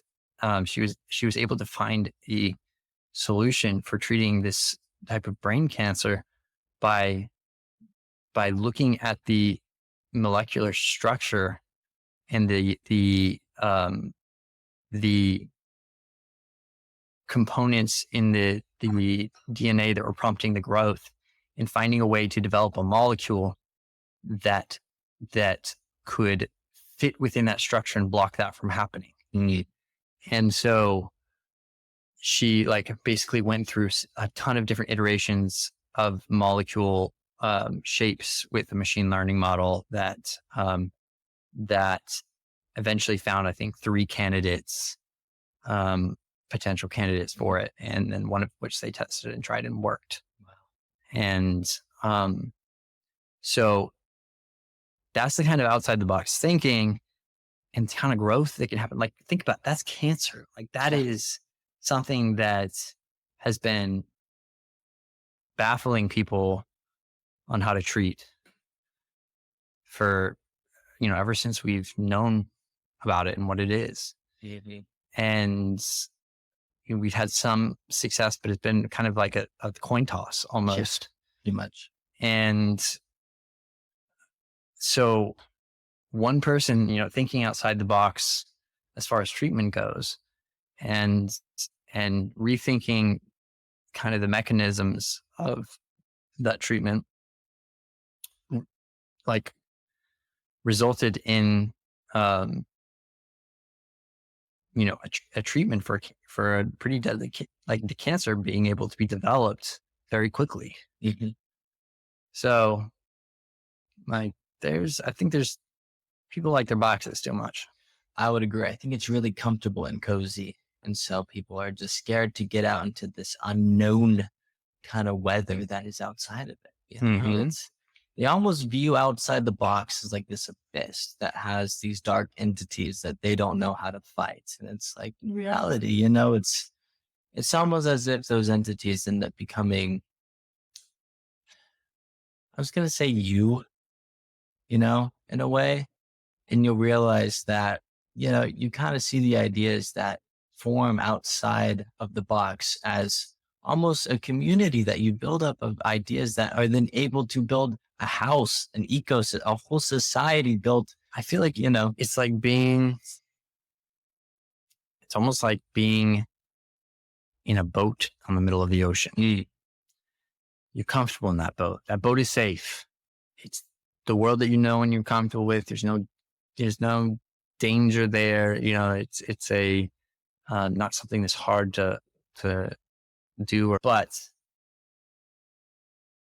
jumping into the water and putting on your scuba gear, jumping in the water, exploring the ocean, we realize the inner, the majesty that was underneath you the entire time, and the whole worlds that were underneath you without you even knowing. Yeah. That you wouldn't have ever known had you just stayed on the boat. And I really I love the quote. That's like, a boat is safest in the harbor. That's not what it was built for. Yeah. And I think that's the same way we are. I think we're created for created innovative aspects of, what humans can do. And I think that's fundamental to something that characterizes our physiology and what our genes have expressed in our orientation and want us to do. It's like, well, okay, let's do it then. Yeah. I think that's important personally. And I think that no matter the results, it will be better than if you didn't do it. Right. 100%. Yeah. It's the same feeling I have about curiosity. Like without curiosity, what's the point? Like, life feels very dull and pointless when you don't allow yourself to be curious and to question and to love the unknown. I think that's why I tried to coin the term empathetic intellectualist, because if you don't empathize with ideas and truly try to understand them, that innate curiosity is never going to spark, and you are never going to have that intrinsic, exciting experience that is associated with it, So I think that's fundamentally what's going to characterize that dopaminergic surge that starts to happen. It's when that curiosity gets invoked, and that can happen in many different ways, And I think that ideas, especially, are the best way to achieve something like that in a productive manner, and something that is going to, at least with how humans are, the human trajectory, with how it's going, I think ideas are going to be the best way to achieve that kind of that lifestyle of pursuing something that prioritizes a fundamental goal to our physiology, Yeah. I had somebody assert the other day, well, probably a couple of weeks back, that I made a statement about having a passion and a desire for knowledge, and then made a statement about being comfortable and loving the unknown. And they asserted that I was contradicting myself with that. And I was like, no, I'm not contradicting myself. Like, I love the unknown, and I'm comfortable with the unknown being unknown because I love the process that and the path that my curiosity and my desire to know takes me on. It's about like that path and the journey to find the answers. So if there were no unknowns and no answers to be found, then I wouldn't have that path. I wouldn't have that journey, that exploration, and so I can love both of those things. I can love trying to understand and know things as well as the unknown, because those two are what causes that journey and experience for me. Yeah. And I hope this doesn't sound different than how I mean it, but when I see people living their lives in fear of the unknown and clinging to what is comfortable and what they think they know, it irks me and it makes me sad to see, because that's like, for me, is like the joy of life. Yeah. It's like the spice, that makes things interesting, is that kind of relationship and handshake with the unknown, where you try and figure out what it is. And it's not like it's going to be comfortable at the beginning. It wasn't for any of us, no. And I think, it's, I remember, Dr. Huberman, that guy on his podcast with David Goggins, right? He was talking about the anterior mid-cingulate cortex, right? Which is the part of the brain that grows when you do something you don't want to do. And all of a sudden, as it continues, as you continue doing that, you do actually get comfortable. So is our neurology, illogical? I don't think so. Yeah. I think there's something fundamental to what you were saying. It's not a contradiction. Yeah. That's for sure. It's something fundamental to even our brain chemistry. It's like, it's something that uncomfortability is such, it's a very loose term, right? Because there are a lot of things that could make you potentially uncomfortable, but also, there's that psychological aspect of like, kind of like your will to supersede that, Will to survive. Like, here's an example. It's the eye of the tiger. I'm sorry. Go ahead. Rising up To the challenge of rivals. No, but anyways, I do a lot of MMA training. So, usually 3 times a week I'll do it.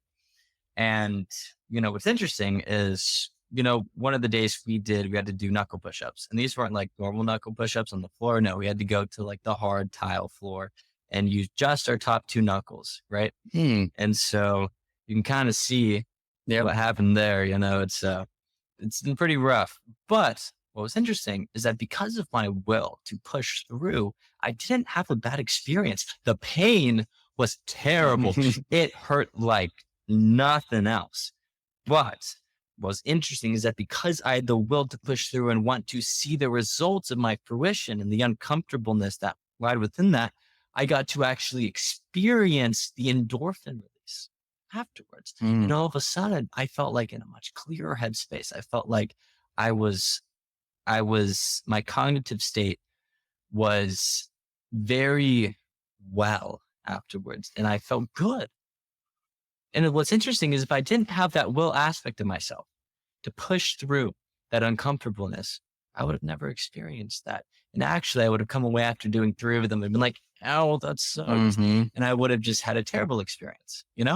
It's like that uncomfortability is what's going to lead to that satisfactory state that is necessary, I think, for continuing, in these goal strivings, so I think that's something that everyone needs to start doing personally. That's my advice. Yeah. I remember there was like, for a long time, I was clinging to a lot of the religious beliefs that I grew up with and that I was taught. A lot of the kind of stuff that I guess, propaganda almost that it's just stuff that you hear and you repeat and you don't question. And it's everyone gets unkosher to question. Exactly. Kind of like political views. But for a long time, I just kind of clung to those and didn't question like a good old boy. But and then it was around the time that I started developing a lot of my logical and mathematical processing abilities in order to process emotions, better and that kind of stuff. While I was working on learning programming and whatnot. But one of the other things that happened around that time as a result was I started seeing, whether I wanted to or not, the illogical elements of those beliefs and those thoughts. And then started, as a result, having that questioning pop up, the seeing something doesn't make sense. And as a result, you now no longer trust that it is what you thought it was, and for a long time I tried to ignore that, just was Can't like, for long though. And then eventually got to the point where too many things weren't making sense for me to ignore it any longer. Started actually looking at from a somewhat objective, perspective without fear of ramification of it, because at that point I was just like, I got to deal with this. And saw it for kind of what it was very quickly. Like once I was able to obtain that objective perspective, I was able to see it in its entirety for in a very short period of time and come to terms with it. And I realized after that process, I had been making myself so uncomfortable by clinging to that stuff, by clinging to that known and what I thought was comfortable and safe, rather than confronting it and processing it and actually trying to see it for what it was. Tiny bit of uncomfortability that went over, the necessary threshold for that realization, that objective perspective, was probably a lot more freeing than staying in that enclosed state. It was a little uncomfortable at the beginning because of that like, oh, I'm a terrible person because I'm questioning this kind of stuff, and you have those really uncomfortable elements as a result. But those, kind of ironically are what eventually kind of helped prompt me to actually confront it. And then as a result, like I no longer have any of those, have to deal with any of those, that weird closed-minded attitudes and like chosen ignorance, and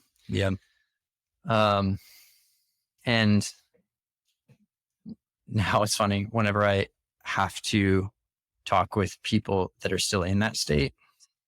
I understand it because I was there, but that doesn't mean it doesn't piss me off any less. It still pisses me off. It's like, if I could just get you to reach the point that I reached so that you can start seeing this stuff from that perspective, it's going to make you feel so much better. And you're going to be able to, the world is going to be so much clearer to you. Like, it's fascinating. I'm not at the point to where it pisses me off, but I'm at the point to where I feel really sad.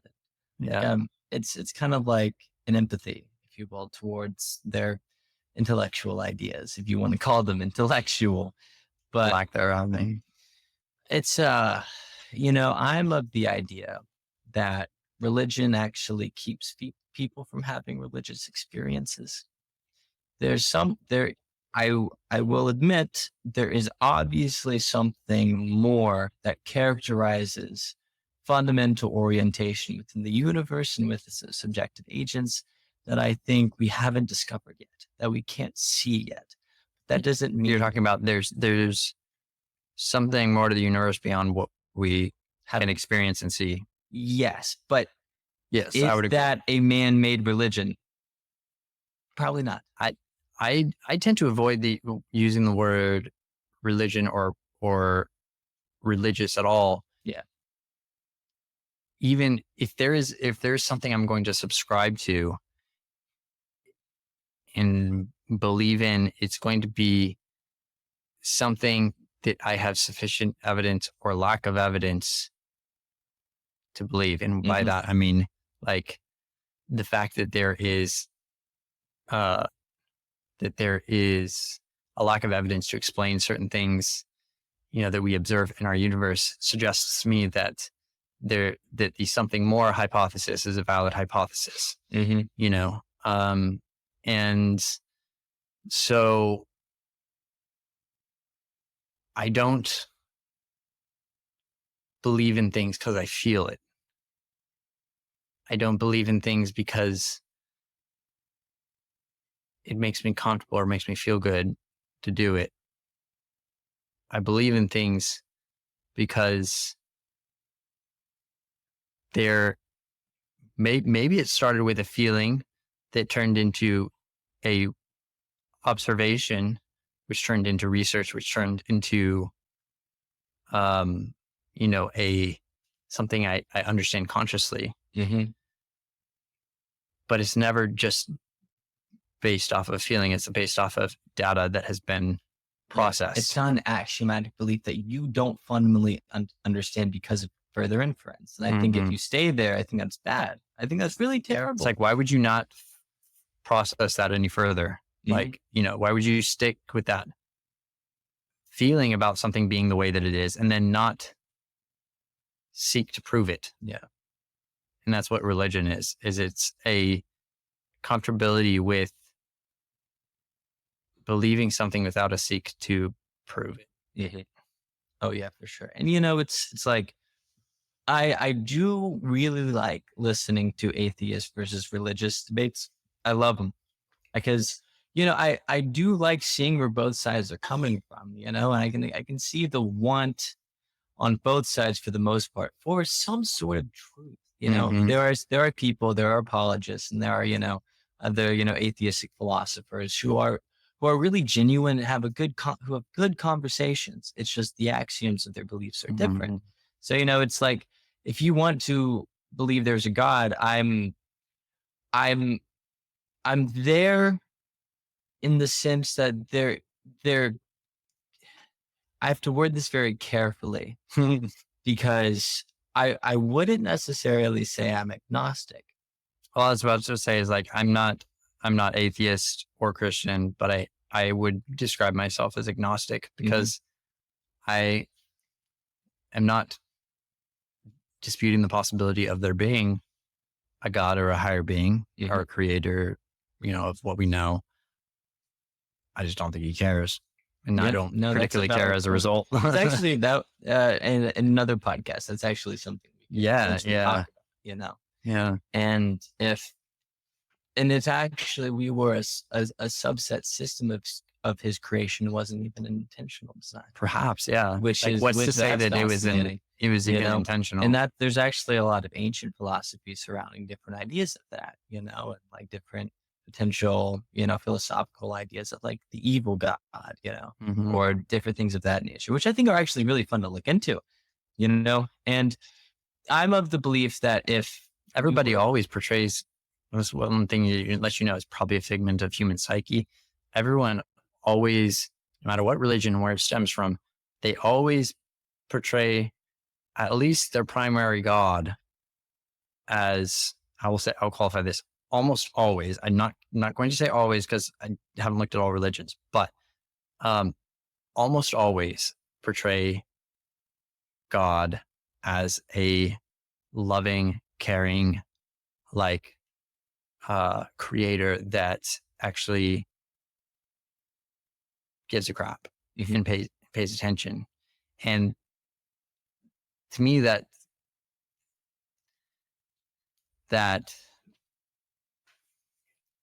makes sense that people would do that because it verifies for them that they have meaning, and that they have purpose, and that it gives them a comfortability with and a reason for their own existence, and that they can understand. And I'm not saying there isn't a reason for our existence.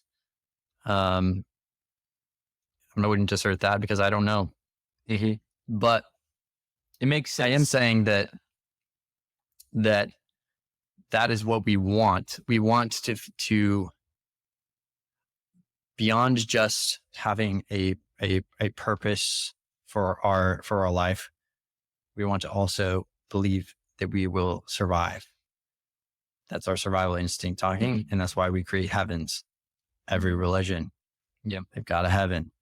And so I feel like humanity develops these, or we have these needs. We start developing these, trying to make sense of the world. And as a result, developing these hypotheses that then become religions that comfort us in certain ways, and which then society takes and turns into a tool and to use to help manage society better. And so we have the result, the rise of Christianity and whatnot, and heaven and hell. And like, if you're good, you'll go to heaven. If you're bad, you'll go to hell. Like, you don't want to succumb to the devil. Don't do these bad things. These are things that help society at certain points in its development. And and were tools that they utilized, but have gone past, I feel like gone past the point of them being useful tools, and have now branched into them being irrelevant and causing problems because you're trying to use a tool that's outdated for the task. And it's you're right. I think what's interesting is that if I'm going to take Christianity seriously, I must look at the fact that through the biblical narrative, it seems as though that God actually evolves us. That seems to be the precursor that exists throughout the corpus. And I think that if we're going to continue through that evolutionary process of that biblical narrative, I think we need to turn a little bit away from the heaven and hell, sky daddy, whole kind of idea, which I think is actually holding a lot of people back.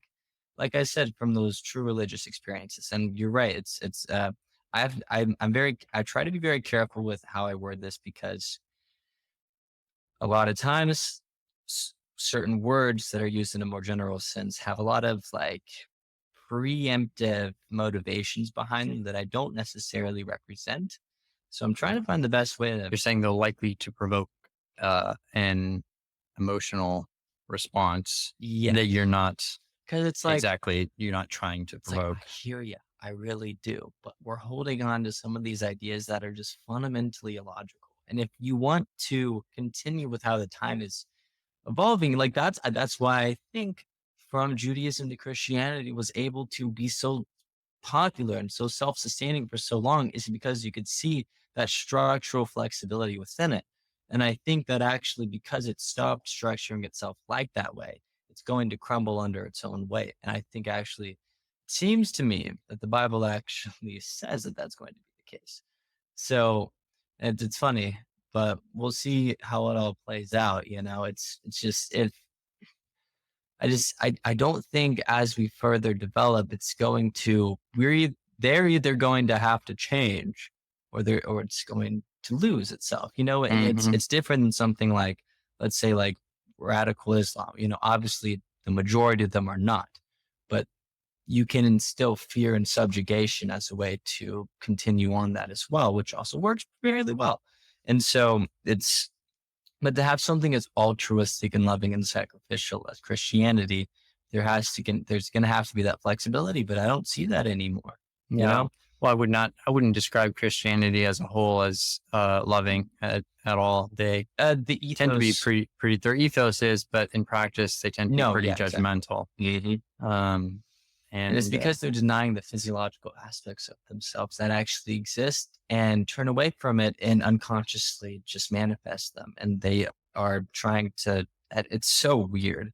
It's like, it's, one of the things about judging that I always thought was interesting. It's like, okay, so we have this innate physiological desire to judge. It's an innate kind of just function that we do. Like, obviously when you meet someone, immediate, very complex systems are judging this person in front of you, And so it's like, well, what is that judgment oriented towards? It's like, why don't you just say, okay, I do have this.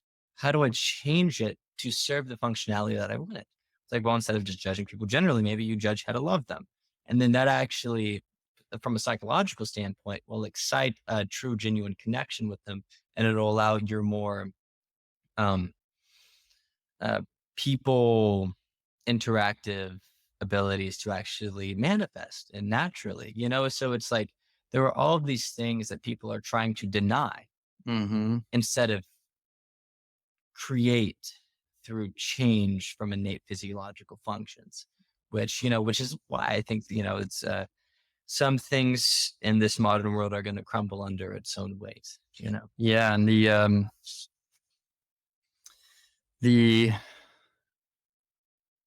I think what people really don't like, one of the things people really don't like about the Christianity when they're outside of it, when they're kind of interacting with Christians, is beyond just the element of ignorance and blindness to questioning things, is, and I don't say that to say that all Christians are always ignorant. I'm saying that they have a tendency to be blind to anything that goes against, their values. And I think that one of the reasons why people don't like being around them, other than those, is that they see the inherent selfishness in the things that the Christians are doing, in the way that Christians interact with people, and can observe that kind of indirect selfishness that causes a Christian to, because they feel like in order to be a good Christian that is endeared to God and that is close to God, and they should be close to God, they feel like in order to achieve that, they need to do these certain things and be these certain ways. And one of those things is witnessing and being a good influence on other people, and even just condescending, exactly, without any actual mature wisdom to give. Exactly. So they don't have anything really to back it up. It's just that this is what you should be doing. My way is better than your way. This is what I think is real. And I'm not going to talk to you about why and have that conversation. You just need to believe it. And they're doing all that, believing themselves to be unselfish and altruistic and kind and loving, because they're helping this person get saved and yada, yada, yada, while ignoring the fact that the root reason for them doing that is that they're trying to endear themselves to God, this God that they believe is such high value and is important for them to be close to him and do what he says so that they can go to heaven and all this stuff. And that is the motivator behind them doing that. So it's not unselfish. It's not altruistic. It is still is based in selfishness, which is fine. It's not that that's not fine. It is, because we all do things based in selfishness, but they're ignoring that. And they are trying to impose their views and their lack of reasoning on other people without confronting that kind of transactional selfish, or that transactional nature that comes with selfishness. We're all selfish. If I do things to help other people, if I do something to help somebody fix their car, I pay for something for them or whatever, I don't care how many levels removed that is, it's still an act of selfishness, because in some way or another, either I'm expecting to get something back, or I feel better about myself because of that, and I feel like I'm more worthwhile as a human being because I did that. Mm-hmm. Those are all things that are selfish motivators, and it's just the nature of like the way that we are. We're not going to can't expect anything different. Yeah, but it's about maintaining that transaction of I do something for you, and ideally you do something for me. I'm not going to ask you to just do something for me, and I'm fine with giving like freebie, so to speak. Like giving something out, like the responses. Yeah, and I think that recognizing that kind of element to our nature is important, because it helps you maintain an accurate, realistic perspective on your relationships and why they might be struggling or why they're working. And if somebody's constantly giving out and they're not getting in return, that transactional relationship is very lopsided, and it's showing a skew in values, there. And there's no problem with it being self-based. Like, for example, my friendship with you, like ultimately it's selfish for me because I like having somebody to talk to, and I like being able somebody that understands my ideas and can like hear me and talk back, even like take it and then do as much as I can with it to even further, and then give it back. Exactly. And like is a completely selfish motivator for me, but I imagine that it's the same for you, and I'm okay with that, Yeah. Mm-hmm. Yeah. And it's that recognition of what stems from your sense of self, Mm-hmm. And I do like to differentiate between the negative connotations of selfishness, because not all, like you said, not all selfishness is bad. It's like, what is this overarching badness that we have to be considerate of, Mm-hmm. And so usually to, stay away from that, I say, so it's like the negativeness is selfishness. The positive altruistic aspects, both of us, are interacting in that way, stems from a sense of self that is innate to who we are. And I think that's something that people are missing. And because it's on this overarching term of selfishness, they kind of forget that. And, I will say I'm very careful when it comes to religious people, because oftentimes, I would say the majority of the common folk think that way. Right. And I will say you do get to a level of people who have really thought everything out in every way, shape, or form, and have somehow gotten to this point of religiosity that they've accepted. And, interacting with those types of people is very interesting, because it's like, okay, you seem to have this axiomatic motivator of this God figure. And then from there, you are able to still explore kind of the more innate aspects of life in a way that is genuine to who you are, which I respect. It's like, instead of being agnostic, you just accept it as fundamental and then explore everything else, and just, which is interesting, because I am of the notion, right? It's the reason why most people are agnostic. It's because there aren't very many good arguments against God, but there are an infinite amount of good arguments against religion, And so if you want to harmonize with a religious idea, that's great. But for the most part, from what I see from people who are, like the neuroscientists and the people that I listen to who do believe in God, they would be called heretics by any religion ever, like they just don't fit, but I respect and I can see why they do have that kind of essence of this more metaphysical figure that orients everything behind what they do. But they do that in consideration of everything else that also exists. Yeah. Which, it's like, it's valid. Yeah. That's one of the reasons why I'm agnostic and not atheist, but because I wouldn't remove that as a possibility, because I don't know. But religion, us mortal beings will have no idea, man. Religion to me makes like Judgment Day.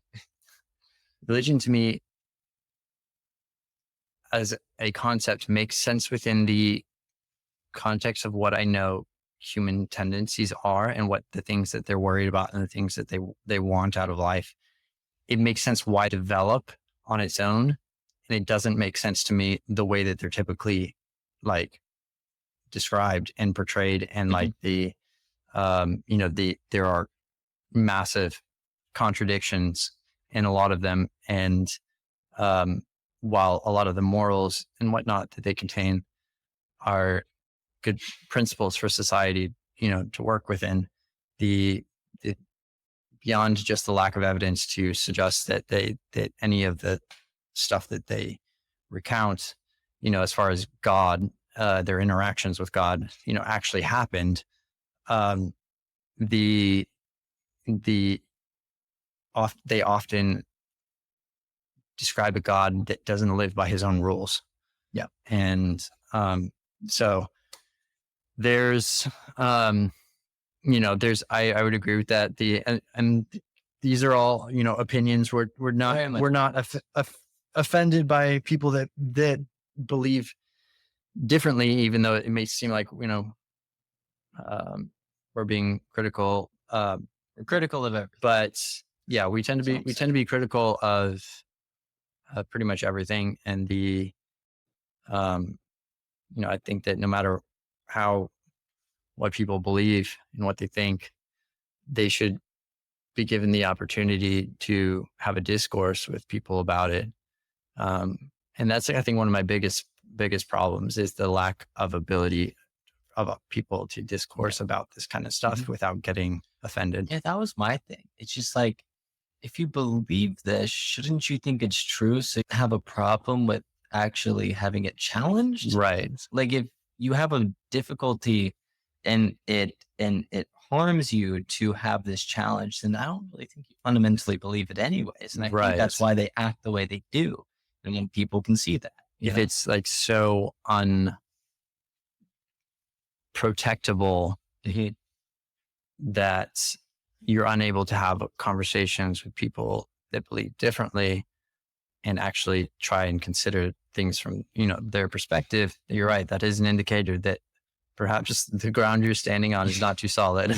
Yeah. And I think that's why they usually crumble under their own weight and don't actually live up to the values that are instilled within the ethos that they buy, for the majority of what they do. And then they say, well, I'm imperfect. Well, it's unrealistic to expect anybody would anyway. It's a lot of those expectations are just go against human nature. No, yeah, for sure. And I think that's why, you can see that evolution throughout the biblical corpus, which I think is fast. Like I will say, it's a good book. It's a good book and it's very interesting. And, there's some pretty good archaeological evidence to show that it follows a very well-framed timeline. Sure. Obviously not Genesis, I think that's a story. Yeah. But who knows? Actually, I'm a young Earth creationist. I think the Earth exists. Was created 6,000 years ago. No, I still know people that are young Earth creationists. Well, God just created everything how it is. And on the seventh day, we all took a nap. That was great. He said it was good. It was really good. Yeah, I mean, it was a tasty dish. Very yummy. But anyway, all righty. Well, I think that's going to conclude it for today. For this podcast. Yeah. Yes. We actually, we were trying something new kind of this time where we decided to just let ourselves converse and, see where the conversational flow took us. Yep. Rather than kind of having objectives going into it. And a few tiny objectives, but even you just put a paper and whatnot and just went wherever we wanted with it. Yeah. And personally, I loved the flow this time. It was a lot of fun. That wave, like it should be. I don't know if we actually covered many topics or if we covered a whole bunch of topics. I'm really not sure. They were fairly all interconnected with each other. Yeah, they were. The majority of it all, like you said, it flowed. Yeah. So, we'll probably continue with that format and see how we like it. If watches and has a thought on it, feel free to let us know. We'd love to hear it. Anyway, we will catch you guys next week. We may have coming up here. We may have some new cameras. So, get ready for some upgraded visuals here. We will see you guys then. See ya.